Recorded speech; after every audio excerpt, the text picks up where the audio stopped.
Hello to everyone. आज हम पढ़ने जा रहे हैं माइटोकॉन्ड्रिया। माइटोकॉन्ड्रिया जिसको सूत्रकणिका के नाम से भी जाना जाता है। माइटोकॉन्ड्रिया जो होता है, सबसे पहले इसको इन शॉर्ट में क्या कहा जाता है, तो इसे कोशिका का शक्ति ग्रह या पावर हाउस भी इसे कहा जाता है। तो पावर हाउस कहा जाता है माइटोकॉन्ड्रिया को क्योंकि ये जो संचित ऊर्जा होती है उसको बनाए रखने का काम करता है, इसीलिए इसको पावर हाउस या शक्ति ग्रह भी इसे कहा जाता है। माइटोकॉन्ड्रिया जिसको हिंदी में क्या कहते हैं, सूत्रकणिका। सूत्रकणिका या माइटोकॉन्ड्रिया जिसकी सबसे पहले जो खोज की गई थी, यह खोज किसके द्वारा की गई थी, कॉलिकर के नाम के साइंटिस्ट के द्वारा की गई थी। किसके द्वारा? कॉलिकर नाम के साइंटिस्ट ने सबसे पहले इसकी खोज कहाँ की गई कीटों के अंदर या इंसेक्ट्स जो होते हैं, इससे कहते इंसेक्ट। तो इंसेक्ट के अंतर्गत सबसे पहले माइटोकॉन्ड्रिया की खोज जो की थी, किसने की थी? कॉलिकर ने की थी। लेकिन इसको जो माइटोकॉन्ड्रिया नाम था, वो माइटोकॉन्ड्रिया नाम किसने दिया? तो नेम गिवन बाय, या नाम जो दिया था वो किसने दिया था? तो बेंडा नाम के साइंटिस्ट के द्वारा माइटोकॉन्ड्रिया नाम दिया था। नाम किसने दिया? बेंडा नाम के साइंटिस्ट के द्वारा, बेंडा नामक साइंटिस्ट द्वारा दिया गया। अब जो माइटोकॉन्ड्रिया होता है, ये दो टाइप्स के वर्ड्स से मिलकर बना होता है, mitos plus chondria. Mitochondria is equal to mitos plus chondria, जिसमें माइटोस का मतलब तो होता है फाइबर्स या सूत्र धागे, और जो कॉन्ड्रिया होती है इसका मतलब होता है कणिका या ग्रेन्यूल्स होता है। मतलब एक ऐसी जो कणिकाएं जो कि धागे के समान संरचना होती है, उन वह धागे नुमा संरचना क्या कहलाती है? माइटोकॉन्ड्रिया कहलाती है। तो माइटोकॉन्ड्रिया क्या है? तो धागे नुमा संरचना या सूत्र नुमा संरचना होती है। धागा या सूत्र समान संरचना, और कॉन्ड्रियन का मतलब होता है कणिकाएं या ग्रेन्यूल्स होती है। तो ये जो माइटोकॉन्ड्रिया था वह दो वर्ड से मिलकर बना, माइटोस प्लस कॉन्ड्रियन। माइटोस का मतलब जिसमें होता है धागा या सूत्र, और कॉन्ड्रियन का मतलब होता है कणिकाएं। अब यह जो माइटोकॉन्ड्रिया होती है वो कहाँ कहाँ पाई जाती है, कौन से सेल्स में पाई जाती है, मतलब इसका डिस्ट्रीब्यूशन क्या होता है, ये देखते हैं। डिस्ट्रीब्यूशन बोले तो हम वितरण कहते हैं, जिसे वितरण क्या है इसका? वितरण तो हम जानते हैं कि ये माइटोकॉन्ड्रिया जो होता है एक टाइप का सेल ऑर्गेनल्स है या कोशिका अंग है। और हमको पता है कि जो कोशिकांग होते हैं वो अधिकतम कौन कोशिकाओं में पाए जाते हैं? यूकैरियोटिक सेल्स जो होती है, उन यूकैरियोटिक सेल्स के अंदर तो इनका वितरण पाया जाता है माइटोकॉन्ड्रिया। और जो प्रोकैरियोटिक कोशिकाएं होती है, इन प्रोकैरियोटिक कोशिका के अंतर्गत सारे सेल ऑर्गेनल्स क्या होते हैं? अनुपस्थित होते हैं। तो मतलब प्रोकैरियोटिक कोशिका में भी माइटोकॉन्ड्रिया क्या होता है? एब्सेंट होता है। तो हम इसकी प्रेजेंस क्या लिख सकते हैं? तो यूकैरियोटिक कोशिका में ये क्या है? उपस्थित होते हैं। यूकैरियोटिक कोशिका, यूकैरियोटिक कोशिका में प्रेजेंट। और प्रोकैरियोटिक की बात करें अगर, तो प्रोकैरियोटिक में सभी कोशिका अंग या सेल ऑर्गेनल्स जो होते हैं वो क्या होते हैं? अनुपस्थित होते हैं। तो प्रोकैरियोटिक कोशिका में माइटोकॉन्ड्रिया भी क्या होगा? अनुपस्थित होगा। तो यहाँ पर डिस्ट्रीब्यूशन में हमने देखा कि यूकैरियोटिक कोशिका में माइटोकॉन्ड्रिया क्या है? प्रेजेंट है, तथा प्रोकैरियोटिक कोशिका में ये अनुपस्थित या एब्सेंट होता है। अब ये तो हुआ इसका डिस्ट्रीब्यूशन, और नेक्स्ट आगे बात करते हैं तो इसकी संख्या की, कि एक सेल्स के अंदर इसकी संख्या कितनी होती है। तो इसकी संख्या कोई फिक्स्ड नहीं होती है, या हम कहें तो इसको कह सकते हैं बार बार चेंज होती रहती है, चेंजेबल होती है। तो ये अधिकतम किसकी बात कर रहे हैं? प्लांट्स की बात करें अगर हम, तो प्लांट्स में क्या होते हैं? ये चेंजेबल है संख्या, किसकी संख्या? तो माइटोकॉन्ड्रिया की जो संख्या होती है, संख्या प्लांट्स में तो क्या होती है, चेंजेबल है, मतलब बार बार चेंज या परिवर्तित होती रहती है। लेकिन किसी कुछ खास की बात करें, जैसे कि मेरिस्टेमेटिक टिश्यू, जिसको विभज्योतक कोशिकाएं कहते हैं, विभज्योतक कोशिका, विभज्योतक कोशिका की बात करें तो उसमें इसकी संख्या कुछ होती है 3000 माइटोकॉन्ड्रिया पर सेल्स के बीच में पाया जाता है। एमटी मीन्स माइटोकॉन्ड्रिया लिखा गया है यहाँ पर। और जो क्रायोस्क्रोस प्रोटोजोआज होते हैं, इनमें इनकी माइटोकॉन्ड्रिया की जो संख्या या नंबर्स होते हैं वो बहुत ही ज़्यादा होते हैं। लाइक 5 लाख से भी कुछ ज़्यादा माइटोकॉन्ड्रिया पर सेल्स के बीच में इसमें पाए जाते हैं। तो ये क्रायोस्क्रोस प्रोटोजोआ एक बहुत ही इसका एक्सेप्शन या अपवाद माना जाता है, क्योंकि इसकी संख्या, इसमें माइटोकॉन्ड्रिया की संख्या बहुत अधिकतम होती है क्रायोस्क्रोस प्रोटोजोआ में।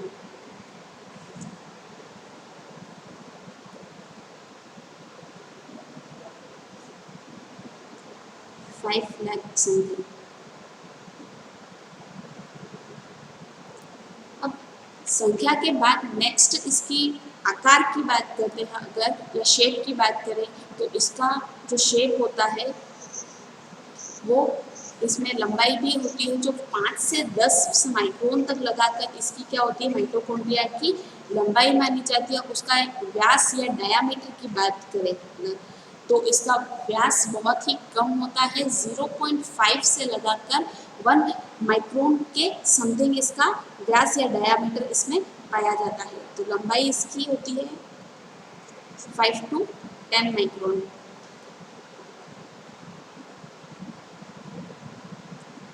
और व्यास या डायामीटर 0.5 to 1 माइक्रोन। सबसे जो छोटी माइटोकॉन्ड्रिया होती है, यह सबसे छोटी माइटोकॉन्ड्रिया ऑलवेज क्वेश्चन में पूछा जाता है कि सबसे छोटी माइटोकॉन्ड्रिया कौन सी सेल्स में पाई जाती है।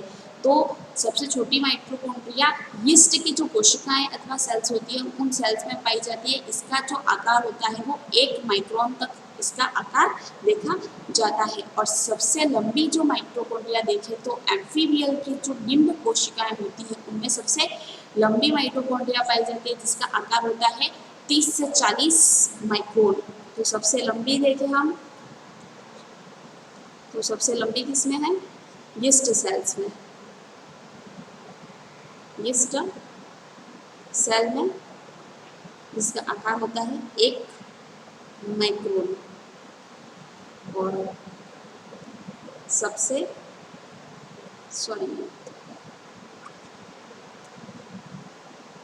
सबसे छोटी यीस्ट सेल्स में होती है और सबसे लंबी एम्फीबिया की बिंब सेल में।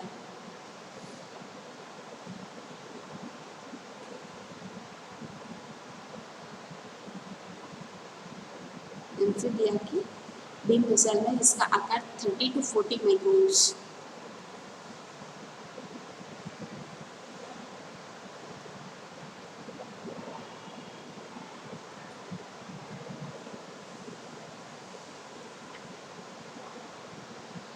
और इसकी आकृति या शेप बोले तो इसका शेप जो होता है वो क्या होता है, कणिकानुमा होता है, ग्रेन्यूलाइट्स होता है, कभी कभी होता है इसका धागे नुमा या फाइबर लाइक स्ट्रक्चर होता है, कभी छड़ के समान या स्टिक लाइक भी इसकी आकृति पाई जा सकती है। तो आकृति कैसी होगी इसकी, कणीय आकृति है, छड़ नुमा या धागे नुमा भी इसकी आकृति पाई जा सकती है।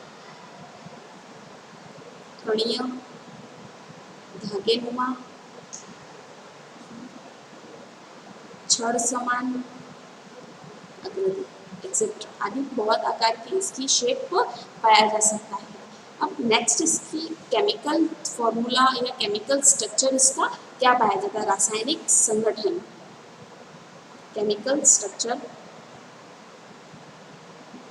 तो ये सबसे ज़्यादा जो माइटोकॉन्ड्रिया होता है इसके अंतर्गत रासायनिक रूप से क्या पाया जाता है, प्रोटीन तथा लिपिड पाए जाते हैं। जो प्रोटीन की मात्रा होती है वो सर्वाधिक रूप से हमको देखने को यहाँ पर मिलता है, जो कि 60 to 65% यहाँ पर क्या होता है, प्रोटीन होता है, जो कि सबसे अधिकतम होता है। और लिपिड जो होता है वह भी अधिकतम पाया जाता है, वो होता है 35 to 40% यहाँ पर क्या होता है, लिपिड्स पाए जाते हैं माइटोकॉन्ड्रिया के स्ट्रक्चर के अंतर्गत।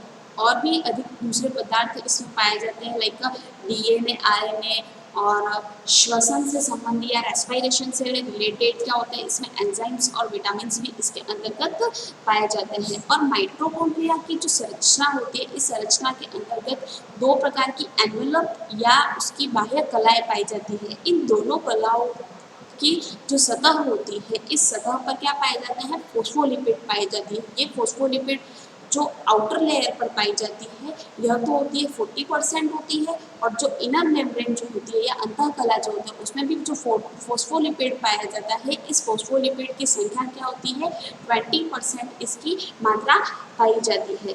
और ultra structure of mitochondria, next topic है अल्ट्रा स्ट्रक्चर ऑफ माइटोकॉन्ड्रिया।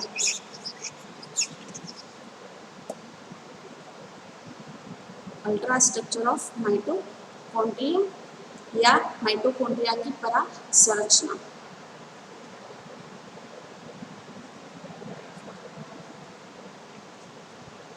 तो हम अगर माइटोकॉन्ड्रिया की संरचना को और अधिक गहराई से देखना चाहते हैं तो इसको इलेक्ट्रॉन माइक्रोस्कोप की हेल्प से इसे देख सकते हैं। और इसकी संरचना के अंतर्गत मुख्यतः 3 भाग हमको देखने को मिलते हैं। फर्स्ट जो भाग होता है उसका नाम तो है खोल व क्रिस्टी, जिसको कहते हैं एनवलप या क्रिस्टी कह सकते हैं। फर्स्ट जो भाग होता है खोल व क्रिस्टी।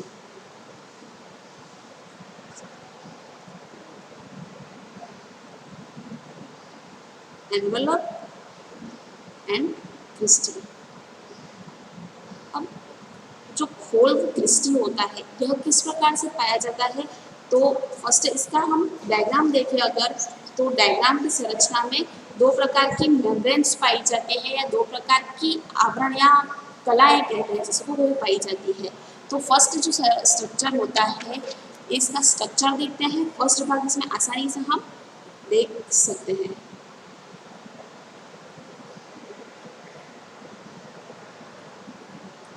इस टाइप से इसका माइटोकॉन्ड्रिया की कुछ संरचना यहाँ पर हमको देखने को मिलती है।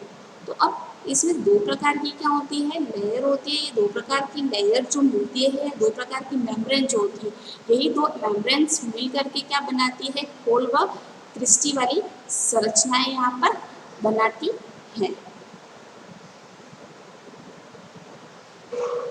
खोल व क्रिस्टी या फर्स्ट खोल की बात करते हैं अगर हम, तो खोल व क्रिस्टी की संरचना के अंतर्गत फर्स्ट खोल में बात करें तो इसमें 2 प्रकार की क्या पाई जाती है, 2 प्रकार की इसमें मेम्ब्रेन पाई जाती है। फर्स्ट जो होती है उसका नाम है आउटर मेम्ब्रेन, आउटर मेम्ब्रेन। और जो सेकंड होती है इसमें क्या होती है, इनर मेम्ब्रेन। आउटर मेम्ब्रेन और इनर मेम्ब्रेन, बाह्य कला तथा अंतः कला, दोनों कलाएं मिलकर के क्या कहलाती हैं, इसका एनवलप अथवा खोल कहलाती है। और दोनों ही कलाएं जो होती है, दोनों मेम्ब्रेन किसकी बनी है, तो ये दोनों कलाएं लाइपोप्रोटीन्स की बनी होती है। लाइपोप्रोटीन से निर्मित ये दोनों कलाओं की जो मोटाई होती है ये 60 एंगस्ट्रम पाई जाती है। तो खोल की संरचना में हम यही चीज़ देखते हैं कि इस माइटोकॉन्ड्रिया की संरचना में 2 मेम्ब्रेन पाई जाती है, आउटर मेम्ब्रेन, इनर मेम्ब्रेन, दोनों ही किसकी बनी होती है, लाइपोप्रोटीन से निर्मित, और दोनों की मोटाई जो होती है वो सेम होती है 60 एंगस्ट्रम। अब यहाँ पर एक और चीज़ देखने को मिलती है जिसको कहते हैं पेरीमेम्ब्रेनियस स्पेस, पेरीमेम्ब्रेनियस मेम्ब्रेनस स्पेस, या जिसको हिंदी में कहें तो परिकला अवकाश के रूप में भी इसे कह सकते हैं। परिकला अवकाश क्या है, तो हम देखते हैं यहाँ पर कि आउटर मेम्ब्रेन और इनर मेम्ब्रेन जो होती है, इन दोनों के स्ट्रक्चर के बीच का जो खाली स्पेस रह जाता है, इस खाली स्पेस की जो खाली स्पेस होता है, इसी खाली स्पेस को क्या कहते हैं, पेरीमेम्ब्रेनियस स्पेस अथवा परिकला अवकाश। और इस स्पेस का जो बीच का भाग होता है वो कितना होता है, 40 to 70 एंगस्ट्रम इसके बीच का खाली भाग होता है, उससे आंतरिक अवकाश भी इसे कह सकते हैं। अब ये तो बात हुई खोल की। खोल के अलावा यहाँ पर फर्स्ट भाग में दूसरा हम देखते हैं क्रिस्टी को भी देखते हैं। तो क्रिस्टी क्या है, तो हमने देखा फर्स्ट भाग में क्या था, एक खोल। खोल में क्या है, आउटर मेम्ब्रेन, इनर मेम्ब्रेन। तो इनर मेम्ब्रेन की जो सतह होती है, इस सतह पर क्या पाए जाते हैं, कुछ उभारनुमा संरचना इस टाइप से पाई जाती है, या अंगुलीनुमा प्रवर्त भी कह सकते हैं, फिंगर लाइक स्ट्रिप्स कहते हैं जिसे। ये अंगुलीनुमा जो प्रवर्त यहाँ पर पाए जाते हैं, इन्हीं अंगुलीनुमा प्रवर्त को क्या कहते हैं, क्रिस्टी कहते हैं। अब क्रिस्टी क्या है, तो इनर मेम्ब्रेन की सतह पर जो फिंगर लाइक स्ट्रक्चर्स पाए जाते हैं, इसी फिंगर लाइक स्ट्रक्चर्स को क्या कहेंगे, क्रिस्टी कहते हैं।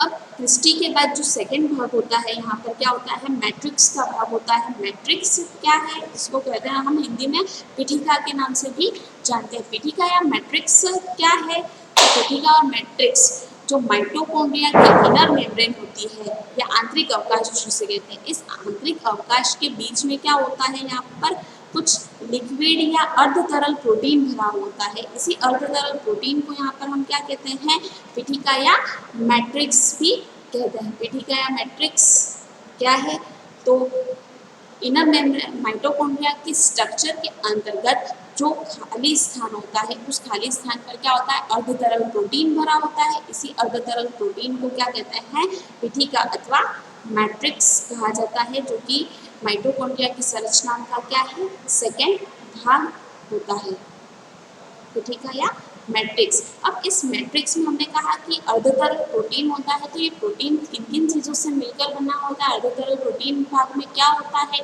तो इसमें कुछ मात्रा में तो एंजाइम्स, को एंजाइम्स, एनएडीपी, एडीपी, एटीपी सभी पदार्थ जो होते हैं ऊर्जा के रूप में क्या होते हैं, यहाँ पर संबंधित या संचित होते हैं। और राइबोसोम्स जो होते हैं, उन राइबोसोम्स के साथ में आरएनए, आरएनए पॉलीमरेज एक्सेट्रा आदि बहुत सारे जो पदार्थ होते हैं इस मैट्रिक्स पदार्थ के अंतर्गत पाए जाते हैं। और थर्ड जो भाग होता है इसका लास्ट जिसको कहें हम, तो ये क्या होता है, प्रारंभिक कण या एलिमेंट्री पार्टिकल्स जिसे कहते हैं। प्रारंभिक कण या एलिमेंट्री पार्टिकल्स।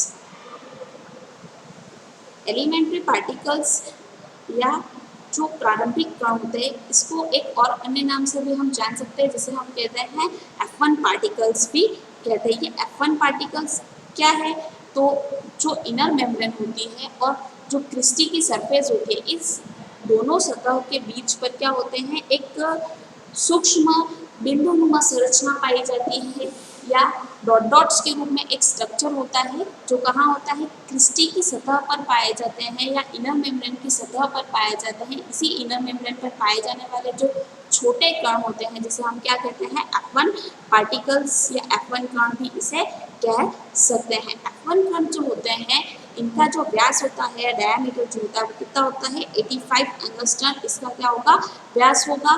तो हमने देखा कि अल्ट्रा स्ट्रक्चर ऑफ माइटोकॉन्ड्रिया के अंदर हमने 3 स्ट्रक्चर देखे, first envelope and cristae, second जो होता है मैट्रिक्स, और थर्ड एंड लास्ट जो होता है एलिमेंट्री पार्टिकल्स या F1 पार्टिकल्स जिसे कहते हैं।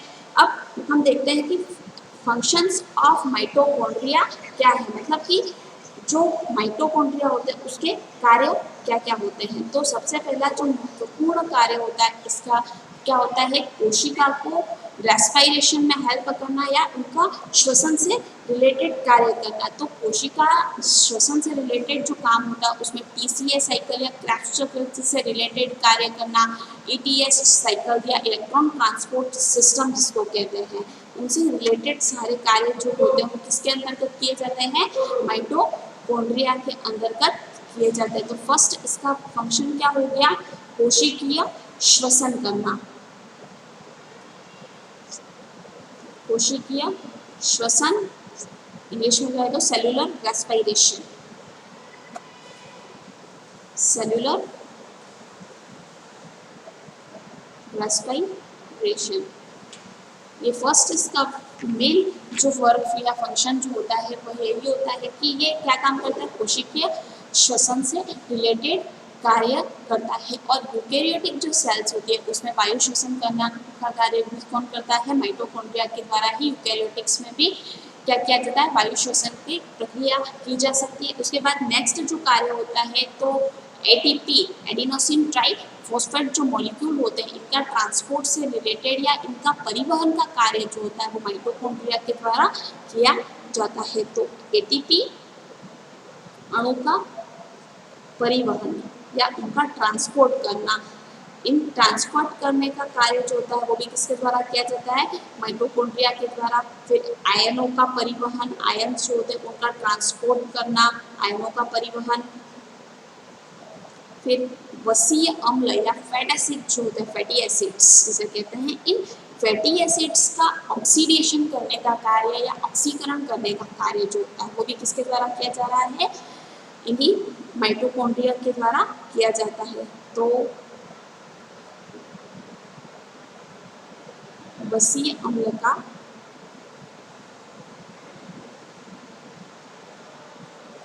ऑक्सीकरण, तो वसीय अम्ल का ऑक्सीकरण करना प्लस इसका एक और काम होता है लिपिड सिंथेसिस करना या लिपिड का संश्लेषण, लिपिड का संश्लेषण करने का कार्य भी किसके द्वारा किया जाता है, इसी माइटोकॉन्ड्रिया के द्वारा किया जाता है। और एक महत्वपूर्ण कार्य जो होता है कि माइटोकॉन्ड्रिया की जो सतह होती है इन सतहों पर या इनके कुछ स्थल जो होते हैं इन पर क्या पाए जाते हैं, कुछ एंजाइम्स जो होते हैं या एंजाइम्स डिस्ट्रीब्यूट होते हैं या एंजाइम्स वितरित होते हैं, जिसके कारण ये क्या कर सकते हैं कि जितनी भी मेटाबॉलिज्म रिएक्शन होती है उन मेटाबॉलिज्म रिएक्शन को या ट्रांसपोर्ट करने का या उपापचय क्रियाओं को परिवहित करने का भी कार्य इनके द्वारा किया जा सकता है, जो कि बहुत ही महत्वपूर्ण होता है। उपापचय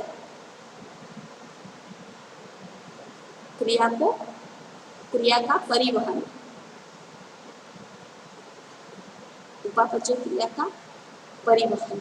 तो ये बहुत महत्वपूर्ण जो इसके कार्य होते हैं वो क्या है, कोशिकीय श्वसन करना, एटीपी अणुओं का ट्रांसपोर्ट करना, आयनों का ट्रांसपोर्ट करना, प्लस दूसरा जो काम होता है फैटी एसिड्स का ऑक्सीडेशन करना, लिपिड का सिंथेसिस करना, और जितनी भी मेटाबॉलिज्म रिएक्शन होती है इन सभी का क्या करना है, ट्रांसपोर्ट करने से रिलेटेड भी कार्य किया जाता है। ये ट्रांसपोर्ट कब किया जाता है, तो यह जो ट्रांसपोर्ट या परिवहन जो होता है जब इनकी माइटोकॉन्ड्रिया की सतह पर क्या होते हैं कि जब एंजाइम्स होते हैं वो एंजाइम्स उन पर डिस्ट्रीब्यूट होते हैं या वितरित होते हैं तो उन पर क्या किया जाएगा, उपापचय क्रियाओं का ट्रांसपोर्ट भी इन पर आसानी से किया जा सकता है। लाइक जैसे आउटर मेम्ब्रेन जो होती है, इन आउटर मेम्ब्रेन की सतह पर या जो बाह्य कला होती है इस बाह्य कला की सतह पर बहुत एंजाइम वितरित होते हैं, जैसे मोनोअमीनो ऑक्सीडेज, एनएडीएच, साइटोक्रोम होता है। यह जो एंजाइम्स यहाँ पर वितरित होते हैं क्या करेंगे, उपापचय क्रियाओं को ट्रांसपोर्ट करेंगे। ये होता है आउटर मेम्ब्रेन पर। वैसे ही इनर मेम्ब्रेन की सतह पर भी एंजाइम्स पाए जाते हैं, एटीपी सिंथेटाइज एंजाइम पाया जाता है, सक्सिनिक एसिड पाए जाते हैं, डिहाइड्रोजनेज एंजाइम्स पाए जाते हैं, ये इनर मेम्ब्रेन पर पाए जाते हैं। वैसे ही पेरीमेम्ब्रेनियस स्पेस या जो परिकला अवकाश होती है उस पर क्या पाया जाता है, एडिनाइलेट काइनेज एंजाइम पाया जाता है। दूसरा न्यूक्लियोसाइड डाइफॉस्फोकाइनेज एंजाइम भी पेरीमेम्ब्रेनियस स्पेस पर पाए जाते हैं। और मैट्रिक्स जो पीठिका होती है इसकी सतह पर भी कुछ एंजाइम्स पाए जाते हैं, जैसे उनका नाम है मैलिक एसिड डिहाइड्रोजनेज भी इसे कह सकते हैं। दूसरा होता है बीटा ऑक्सीडेटिव एंजाइम्स भी इसकी सतह पर, मैट्रिक्स की सतह पर पाए जाते हैं, जो सभी क्या कार्य कर सकते हैं, तो उपापचय क्रियाओं को क्या कर सकते हैं, परिवहित करने का कार्य भी इनके द्वारा किया जा सकता है। तो इस प्रकार से आज के वीडियो लेक्चर में हम देखते हैं माइटोकॉन्ड्रिया। Thank you.